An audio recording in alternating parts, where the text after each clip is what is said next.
concerned in this case who have been killed in July movement 2024, and also to take measures to pay adequate compensation to the wounded protesters in consideration of the gravity of their injury and loss.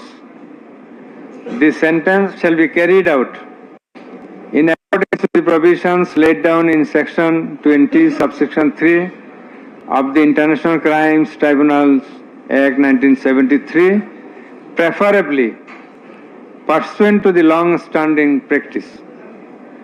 Let a copy of this judgment be transmitted to the District Magistrate Dhaka for necessary action. Let copy of the judgment be supplied to accused Chaudhry Abdullah Al Mamun according to law. The absconding accused will not get any copy at the moment. So thank you all very much.